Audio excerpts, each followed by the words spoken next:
Bien, seguimos en otro segmento de Marcha de Gigantes, lo decíamos al inicio del programa, un capítulo programa número 202, con bastantes cosas para charlar, y una de las cosas que hace hace algunos meses lo venimos abordando, pero nos parecía interesante poder mezclar qué es lo que sucede en Colombia con qué es lo que está pasando en Venezuela, porque son dos países fronterizos, países hermanos, que en diferentes momentos hemos abordado por separado. Para charlar precisamente de qué es lo que está sucediendo en esta región de nuestra América querida, estamos en comunicación con María Fernanda Barreto. Ella es escritora, es investigadora colombo-venezolana, actualmente está residiendo en Caracas, además es integrante de la red de intelectuales y artistas en defensa de la humanidad, feminista, educadora popular, y además recomendarles su último libro, que aquí en la República Argentina lo pueden encontrar impreso y editado por Acercándonos Ediciones. Se llama Nuestra América en Palabras, 10 entrevistas para comprender la guerra y construir la paz. María Fernanda, muchísimas gracias por estos minutos. De este lado, Nicolás San Pedro y el resto del equipo de Marcha de Gigantes. Hola Nicolás, un gran abrazo para ti, para Mauricio, para Miranda, para el equipo del programa Marcha de Gigantes y para quienes nos escuchan a través de este programa. Un abrazo desde Caracas, Venezuela, cuna del libertador Simón Bolívar y cuna del comandante Hugo Chávez. María Fernanda, lo mencionaba en la presentación, aquí en el programa hemos analizado en varias oportunidades lo que pasa en Colombia, lo que pasa en Venezuela, y por lo menos en el último tiempo, desde que comenzó el paro nacional y las protestas, hubo todo como un auge en los grandes medios de comunicación. Lo retratás vos en una nota que escribís en el portal Misión Verdad, de cómo la prensa hegemónica se vio obligada a cubrir las atrocidades que estaba cometiendo el Estado colombiano. Después de todo ese tiempo que pasó desde aquella jornada que dio inicio al paro nacional, ¿cómo sintetizarías o cómo describirías lo que ha venido sucediendo en Colombia? Bueno, Colombia, para decirlo en pocas palabras, es un país en guerra, un país con un conflicto social que tiene el tiempo que tiene Colombia como República de Colombia, cerca de 200 años, un poco menos de 200 años, con el nombre de República de Colombia, digamos. Y ese conflicto social y armado que entró, como digamos, en esa última etapa, en la década de los 60, pues aún no se ha resuelto. Colombia no ha encontrado la paz. La paz en Colombia sigue siendo una utopía, y lejos de alcanzar la paz, Colombia está viviendo un genocidio que tradicionalmente es un genocidio invisibilizado por las corporaciones mediáticas, que en Colombia son uno más de los carteles, porque Colombia lamentablemente es un país de mafias, donde todo está cartelizado, incluyendo en este caso los medios de comunicación, que pertenecen básicamente a 3 familias y que sirven para ocultar al mundo e incluso a las propias grandes ciudades de Colombia el genocidio que dentro de ella se comete. Y cuando decimos genocidio hablamos de asesinatos selectivos, sistemáticos, con un mismo modus operandi, con un mismo objetivo, que son todas las formas de disidencia contra ese sistema oligárquico opresor y ese narcoestado que es el Estado colombiano. Entonces, bueno, esa es la situación general de Colombia, que se ha visibilizado en este último tiempo, como tú señalabas, a partir del último paro nacional que se convocó el 28 de abril, precisamente porque la masificación de estos pequeños medios de comunicación, que son en general los teléfonos celulares y las redes sociales, conminó a las grandes corporaciones a tener que darle alguna forma de cobertura, y eso hizo que en el mundo se viera cuál es el nivel de atrocidad que tiene la violencia de la oligarquía colombiana contra el pueblo, pero que lamentablemente no es una violencia que se vive solamente en el contexto de represión del paro nacional, sino que es la violencia que comúnmente se vive sobre todo en las zonas rurales de Colombia, y que bueno, cuando llega a las grandes ciudades, cuando llega al alcance de los medios de comunicación alternativa y de las redes sociales, pues entonces al fin se ve, se nota.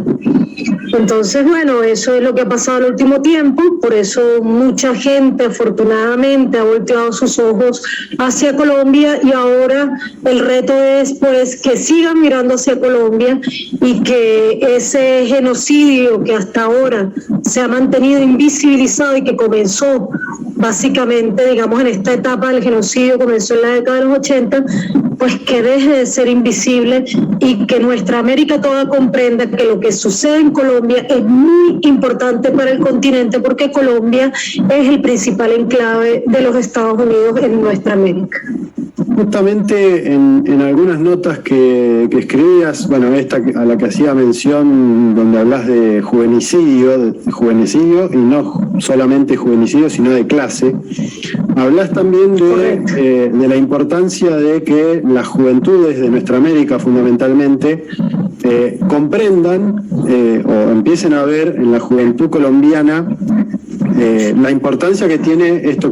último que mencionabas, el conflicto, y sobre todo el accionar que está teniendo el gobierno. Y me interesaba relacionarlo con otra nota que escribiste, que es sobre la doctrina Damasco, doctrina que lanzan las Fuerzas Armadas colombianas luego de firmado los acuerdos de paz de La Habana, en esto que bien señalabas, una paz que todavía sigue siendo una utopía o algo a construir. Por un lado, preguntarte o que puedas contar sintéticamente qué es la doctrina Damasco, y después por qué haces alusión a la importancia de mirar hacia la juventud colombiana.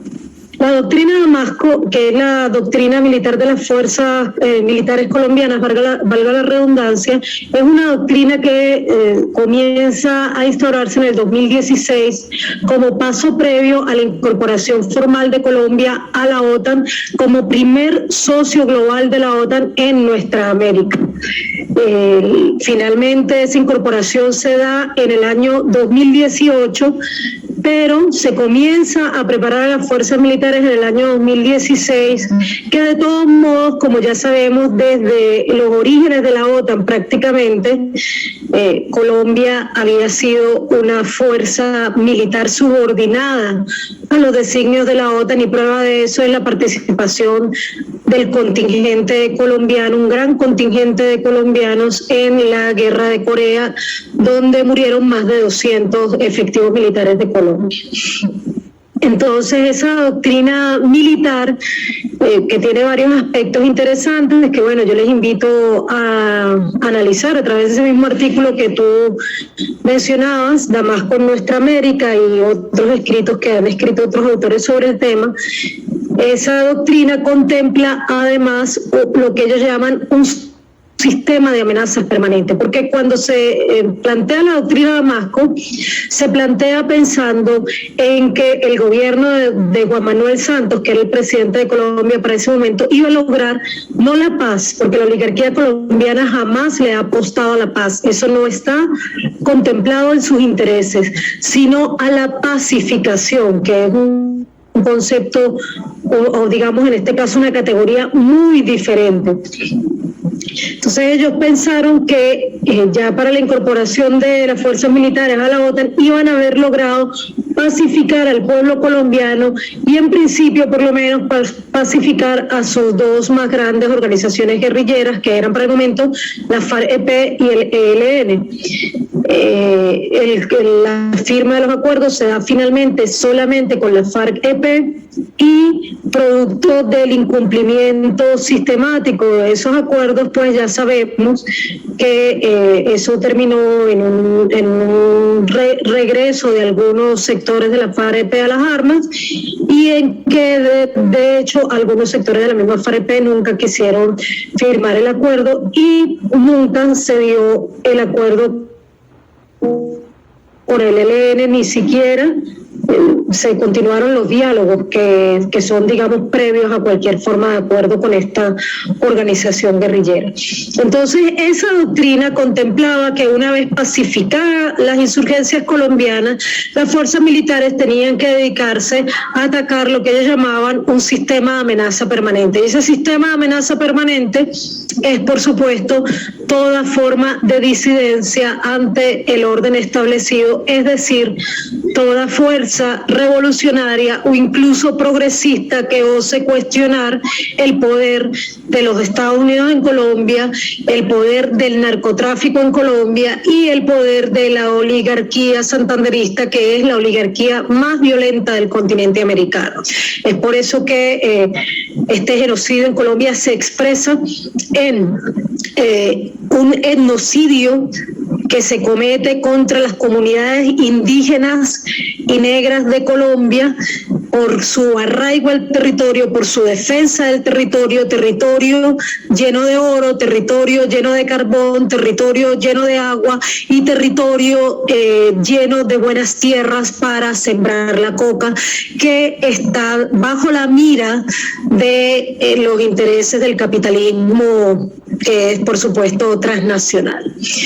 Entonces se asesina a las indígenas, a las comunidades indígenas y a las comunidades negras, porque ellos y ellas hacen defensa de ese territorio que las grandes transnacionales, bien sea del narcotráfico, minoenergéticas o simplemente las transnacionales que quieren apoderarse de los recursos naturales de Colombia, pues les estorba cualquier forma de defensa de la soberanía y en este caso defensa del territorio y del ecosistema. Entonces ahí también va que otras de las víctimas de este genocidio son los y las ecologistas, porque se han convertido en una piedra en el zapato para las hidroeléctricas, para las empresas del carbón y del oro y para incluso quienes hacen de la genética de la biodiversidad un negocio. Además de eso, ese genocidio en Colombia también se expresa en un sindicalicidio que tuvo su máximo apogeo en la década de los 90 y que sí ha disminuido precisamente porque ha logrado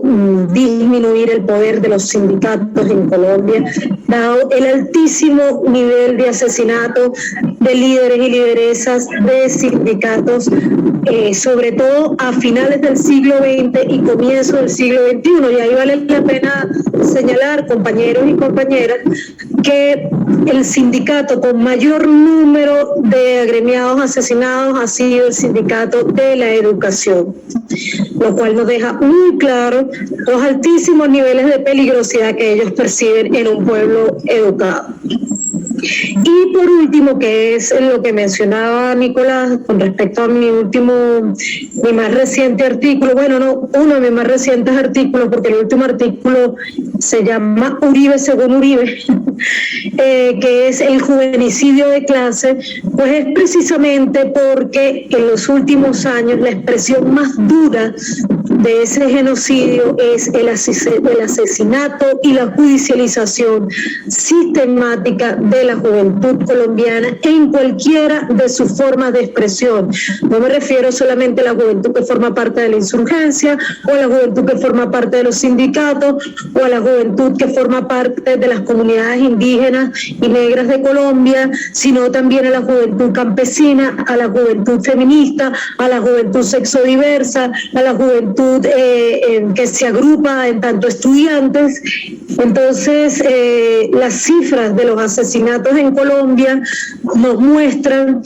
una clara mayoría que llega a sobrepasar el 80% de jóvenes que, bueno, según los parámetros internacionales son personas menores de 35 años, y en el caso de los últimos sucesos, de las masacres que se cometieron en las ciudades de Colombia en el contexto del paro nacional, más del 90% fueron jóvenes, incluso menores de 30 años, víctimas de asesinatos, mutilaciones, agresiones sexuales, desaparición forzada, tortura y, bueno, todas las atrocidades que la fuerza pública colombiana y las fuerzas paramilitares como auxiliares de esa fuerza pública están acostumbradas a cometer.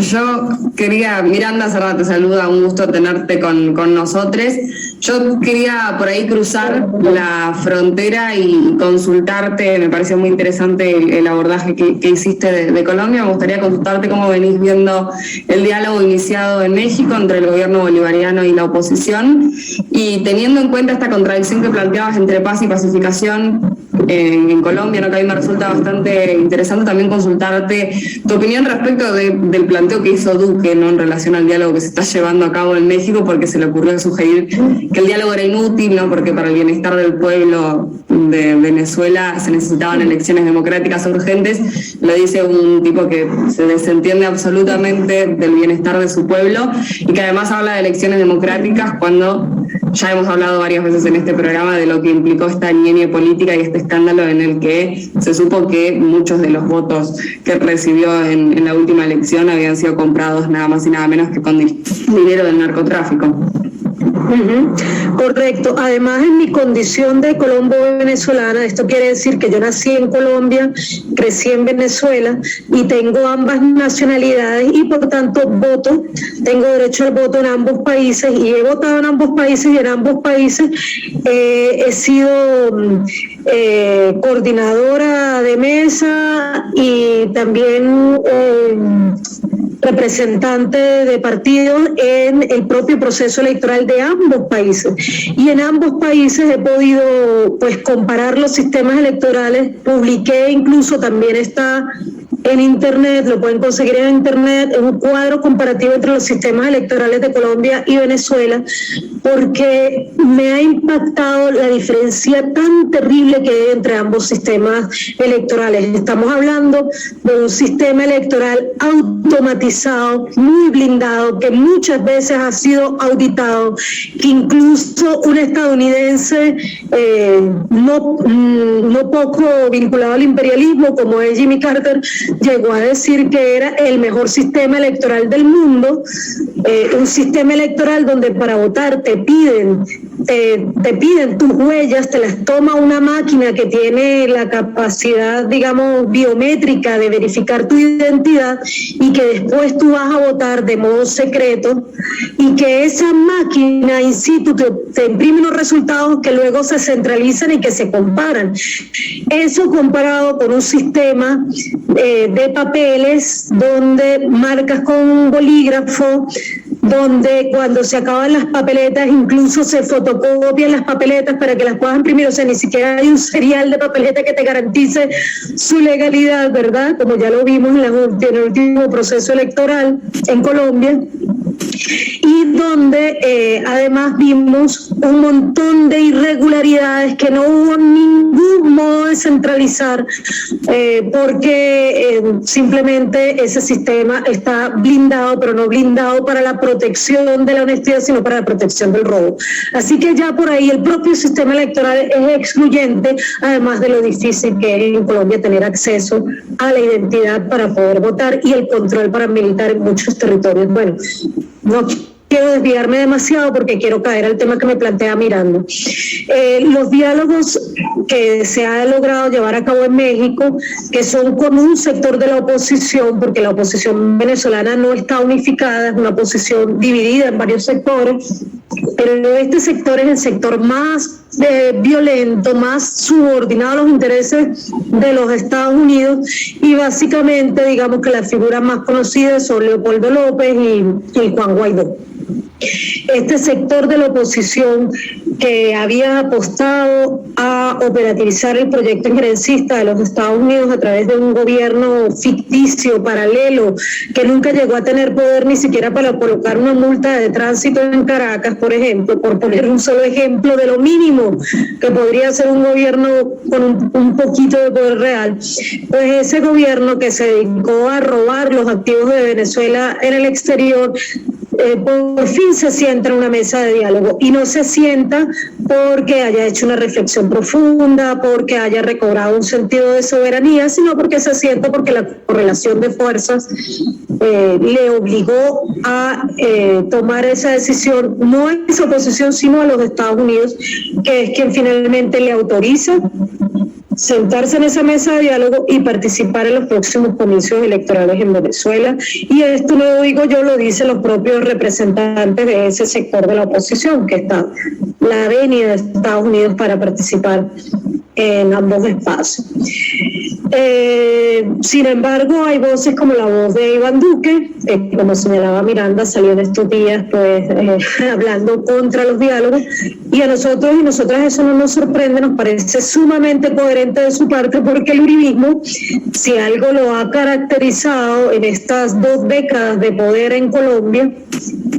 es precisamente a dar la violencia y la guerra como única respuesta a cualquier solicitud de diálogo y negociación. Es decir, ellos no creen en el diálogo como una herramienta política, muchísimo menos creen en las negociaciones. Su único interés y su única idea de cómo gobernar es a través de la guerra y de la figura de un enemigo permanente, o lo que la doctrina Damasco llamaba un sistema de amenazas permanentes. Es por ello que se dedican a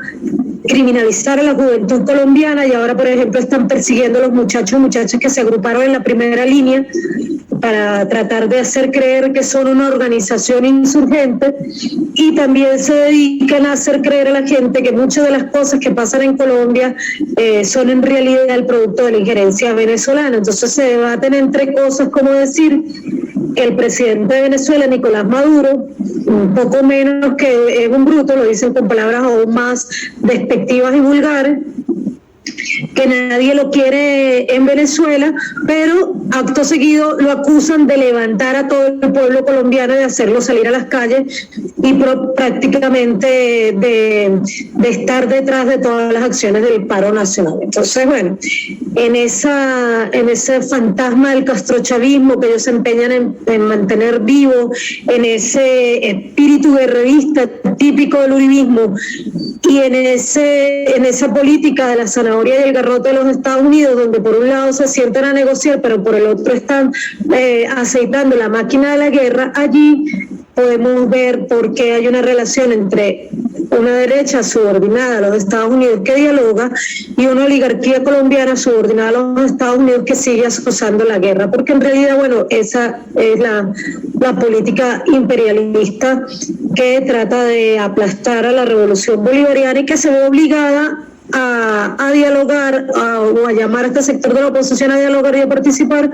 porque sus medidas de fuerza, de presión, incluso las más genocidas como el bloqueo contra Venezuela, no le han funcionado. María Fernanda, ahí mencionabas el vínculo que termina habiendo en esta estrategia de una especie de pinzas. Ya lo hemos analizado en más de una oportunidad del programa. Venezuela está siendo atacada de manera multidimensional desde muchísimos planos.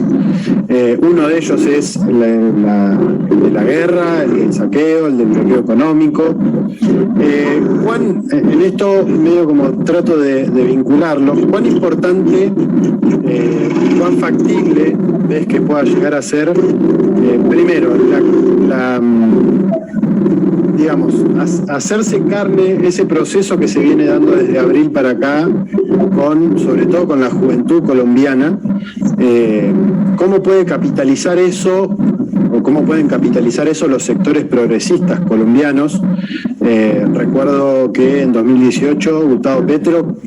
no llegó a ganar la presidencia o a ir a una segunda instancia, pero sacó un número de votos muy importante. Era algo que se venía viendo como que podía llegar a pasar. ¿Cuán importante es para el proceso, no solamente colombiano, sino también para el venezolano, que lo que hoy está sucediendo en las calles pueda traducirse en una fuerza político-electoral que empiece a deteriorar el poder, o empiece a disputar el poder realmente que hasta ahora ha tenido la oligarquía colombiana? Bueno, la paz de Colombia siempre ha sido determinante para la paz de Venezuela, por muchas razones, por la gran cantidad de personas binacionales que habitamos ambos países, sobre todo Venezuela, porque la migración colombiana hacia Venezuela llegamos a ser alrededor de de 5 o 6 millones de personas, lo cual ronda la cuarta o quinta parte de la población nacional, porque tenemos 2.219 kilómetros de frontera muy porosa, digamos que topográficamente muy amigable y muy fácil de cruzar, por lo que es imposible establecer un conflicto armado que respete, digamos, la frontera y que nunca se cruce, ¿ya? Pero además porque hay profundas raíces históricas y por lo tanto políticas, culturales y económicas entre ambos países, porque ambos fuimos países de la llamada Colombia de Bolívar o la Gran Colombia para los historiadores. Y en ese sentido, pues además en este momento esa relación en su apetito y digamos las políticas alocadas de Donald Trump decidió romper todo tipo de relación con Venezuela, y eso ha generado muchos dolores, entre otras cosas, a la población colombiana que reside en Venezuela y a la misma población venezolana que reside en la frontera o que migra hacia Colombia, y ha dificultado todo tipo de relación económica y cultural, incluso de atención social que se daba en la frontera, digamos, sobre todo del lado venezolano. Entonces esa política ha generado muchísimo sufrimiento para ambos países, y en ese sentido es muy importante para la paz de nuestros países que viniera en las próximas elecciones un gobierno que por lo menos tenga un mínimo criterio de realidad para la política, que implicaría pues que se retomen las relaciones diplomáticas con Venezuela tal como se han mantenido con los gobiernos anteriores, que de ningún modo eran gobiernos revolucionarios ni comulgaban con la revolución bolivariana, pero bueno, ese es el origen de la diplomacia, precisamente tener relaciones con quien no piensa igual que tú, ¿no? Entonces, por ahí hay una gran importancia en que llegue al poder una alternativa diferente al uribismo guerrerista, porque ahí hay que aclarar que incluso hay sectores de la derecha colombiana, de la burguesía colombiana, que necesitan de una relación normal con Venezuela, porque Venezuela, como es normal, es el principal comprador tradicional de los productos que ha producido Colombia, porque Colombia ha sido tradicionalmente más productora agrícola, de textiles y de alimentos en general que Venezuela, que se ha dedicado más bien a la política petrolera, y ese sector de la burguesía también apostaría por una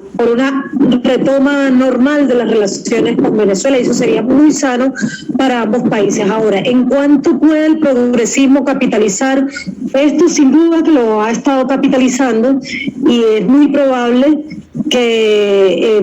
la figura de Gustavo Petro o bien gane en primera o en segunda vuelta, o por lo menos logre una votación de nuevo muy importante, que quizás solamente podría restarle otra candidatura de izquierda o una candidatura tibia a la que apueste la burguesía colombiana con un discurso progresista, que pueda quizás quitarle unos votos a Gustavo Petro, que también es un hombre de centro, pero bueno, en Colombia todo el que no es uribista y no está cercano al narcotráfico pues ya califica como persona de izquierda, y por eso se suele decir que Petro es un hombre de izquierda. Y pues bueno, eso es muy importante y es lo más probable que vaya a pasar, porque lo que sí ya es seguro y no tendría ninguna otra explicación que una gran trampa o una gran guerra, que es quizás a lo que ellos están apostando, pues lo que sí es seguro es que 2 décadas de uribismo llegan a su fin, porque el uribismo está hundiéndose, está en su peor momento, y su figura principal, que es Uribe, pues justamente es como un plomo que jala para el fondo al uribismo. Así que creo que en estas próximas elecciones,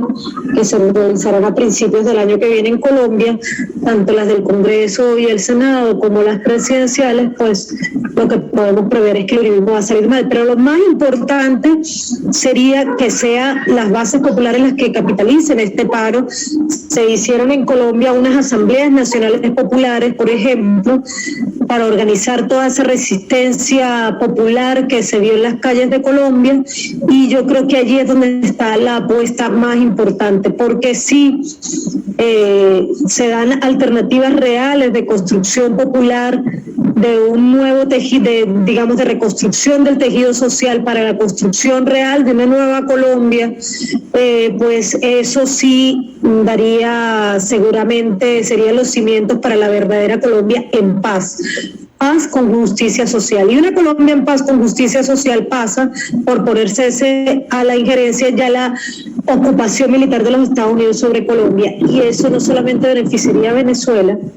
porque Colombia está siendo usada como cabeza de playa para agredirla, sino que favorecería a toda nuestra América, porque Colombia